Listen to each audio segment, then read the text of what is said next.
que du direct. C'est la revue de presse de Nicolas Canteloup en best-of. À Lyon, la bataille des municipales fait déjà rage. Gérard Collomb veut diriger la métropole, un poste qu'il occupait avant d'entrer au gouvernement. Mais le siège est désormais tenu par David Kimmelfeld. Oui, c'est ça. Pardon. Qui est son ancien dauphin et qui ne souhaite pas lâcher le poste. Bonjour Gérard Collomb. Oui, bonjour. Pas d'attaque personnelle sur le patronyme, Madame Julie. Ce n'est pas de votre niveau. Bonjour, Monsieur Butard. Écoutez, quand même, c'est ahurissant. Vous tournez le dos 5 minutes. 5 minutes, et des jeunes voyous, des voyous auxquels on ne s'attendait pas, des voyous viennent chez vous. Vous volez vos métropoles. Ça ne se fait pas. Alors, Monsieur Collomb, qui va à la chasse perd sa place. Vous connaissez le dicton, hein? C'est un petit peu ce qui vous arrive, voilà. Oui, il y a aussi ceux qui veulent plus de liberté et plus de sécurité. Perdront les deux. Vous avez beaucoup des phrases sur Europe 1 comme ça. Écoutez, non, fichez-moi la paix avec vos dictons de maternelle. Je ne suis plus, et franchement, je ne suis plus un enfant. Justement, j'ai des années d'expérience politique.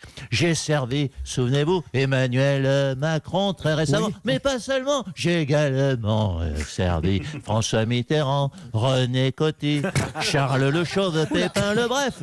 On ne m'a jamais traité comme cela.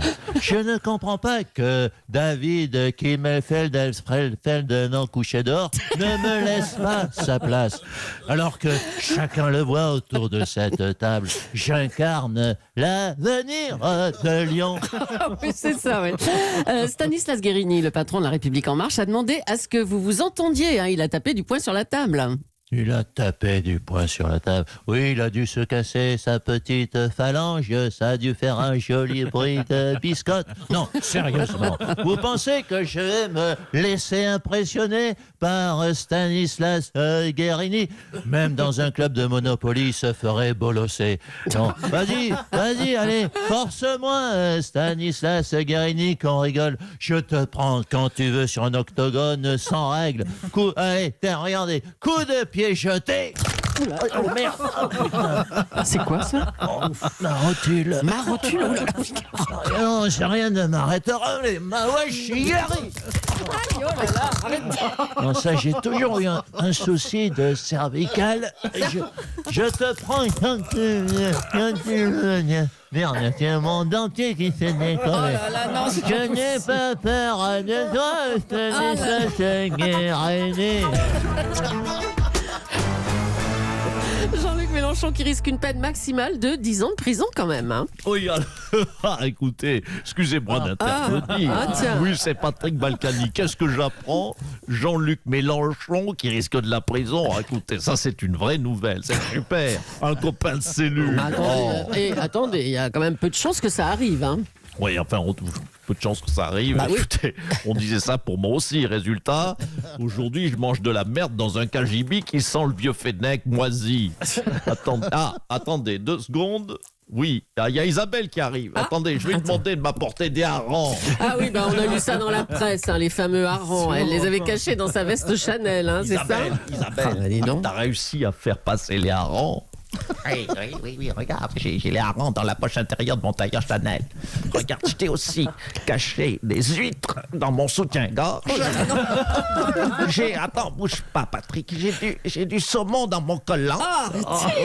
J'ai des moules marinières dans mon sac à main. Tu vas te régaler, mon chéri. Oh, Isabelle, tu es formidable. Tu n'as pas de la mayonnaise par hasard?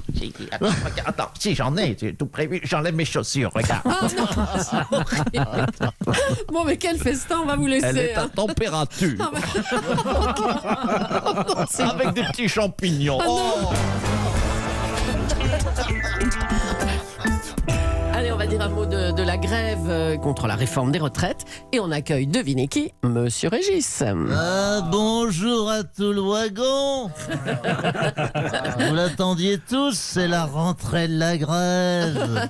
Alors, vous êtes remonté contre la réforme des retraites, mais honnêtement, à la SNCF, l'âge légal de départ à la retraite est de 52 ans. Mais 52 ans, c'est l'âge de, je sais pas moi, de David Guetta. Hein, c'est jeune, 52 ans. C'est pas un âge pour partir à la retraite. David Guetta, mais je t'en foutrais. Il a déjà conduit un train, David Guetta. On s'en fout de David Guetta. Alors ferme-la, la Leclerc, avec tes exemples tout pourris. C'est facile ce qu'il fait, David Guetta. Il lève le bras derrière une platine. Une platine disque à Ibiza. Mais si tu t'y mettais des gars de la SNCF à Ibiza. Ah bah ils y arriveraient aussi, c'est ça, hein? Non, il y aurait grève à Ibiza. Parce que nous, nos spécialités, c'est pas les platines disques, c'est la grève. Ah bah oui, on a bien compris. Ben oui, mais te fous pas de moi, c'est pénible de conduire des trains. Pénibilité. Conduire des trains, pénibilité. Alors que regarde-les en régie à pousser des boutons, à tourner les platines, envoyer un jingle à la con, c'est pas pénible. Les David Guetta de la régie, c'est épuisant les SNCF. À 52 ans, votre corps il est détruit. Non mais attendez, tout est électronique maintenant dans les trains qui sont ultra C'est modernes. pénible, pas je te fatigant. dis. Bah, appuyez sur des Tout est- boutons. Enfin. Oui, il faut appuyer sur le... Oui, mais attends. Quoi? Quand le train il arrive en gare, il y a du boulot, faut appuyer sur le bouton arrêt. Sinon, il défonce toute la gare. Puis après, faut ça s'arrête pas là. Le train doit repartir. Faut Bah oui. appuyer sur le bouton marche. Pas mal. T'arrives à la prochaine gare à nouveau. Faut appuyer sur le bouton arrêt. C'est du train et la chaîne. Il arrive dans une autre gare, puis il faut repartir, faut appuyer sur le bouton marche. Oui, bah c'est bon. Marche Oui. arrêt, Ok. marche arrêt, Non. marche arrêt. C'est bon, marche- on a compris pour une Marche fois. On a arrêt, compris, on a marche- compris. Tu vois que c'est pénible. Marche arrêt, pénibilité. Donc la grève va se poursuivre, hein, ça Oui, commence ce soir. I got a feeling that tonight gonna be the bordel. Oh là là, Monsieur Régis en David Guetta. Et voilà, David Guetta de la grève. L'Assemblée nationale examine en ce moment la loi sur la bioéthique et notamment la procréation médicalement assistée, la PMA. Ses opposants s'organisent. et Alléluia. défendent- Oh là. Tous en cortège, les amis, contre cette mascarade antifamiliale. Un papa, une maman, un papa dans maman. Ouais. Monsieur De Villiers, C'est les fondamentaux qu'il ne faut pas nous négliger. un de vos arguments comme opposant à la PMA, c'est que les enfants seront privés d'un père. Voilà, tout à fait, femelle. Oh, ça va. Au nom de quoi? Au nom de quoi? Je vous le dis, dans ce studio, Mme Roche, Mme Leclerc, M. Montagnier, M. Béard, M. Pierce, M. Vandel, M. Cabral, Oui, allez, c'est bon. Oui, oui, oui. Il y en a des pères ici. Hein. Femelle, écoute-moi, au nom de quoi des armées de goudous moustachus Oh là là. priverez de pères de charmants bambins? C'est au père d'apprendre à ses enfants comment manier les armes, huiler les armures Oh là et là. ranger les boucliers. Oh mon Dieu, mais vous êtes d'un autre temps, mon pauvre. Vos opposants vous Mais va te répondront. faire de fourre, femelle. Vos opposants vous répondront qu'il existe déjà beaucoup d'enfants sans père, que certains pères les abandonnent à la naissance et que la société ne s'effondre pas pour autant. Hein. Oui, mais je suis Alors. en désaccord avec cela. Ah. Les pères sont nécessaires, excusez-moi. Il faut des pères, tous les pères, des pères, il faut des pères Fouras, des pères Castor, des pères Noël et des papas pingouins. N'empêche que vous répondez pas à ma question. Il y a déjà, ça existe, des enfants sans père.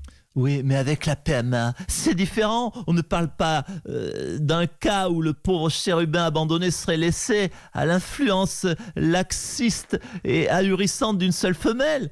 C'est pas ça. Pas une seule femelle, deux femelles, 2 femmes pour faire son éducation. Déjà, chacun le sait, une, c'est mauvais pour lui, mais deux, jamais. Tout le monde dans la rue, je vous exhorte, alléluia, alléluia.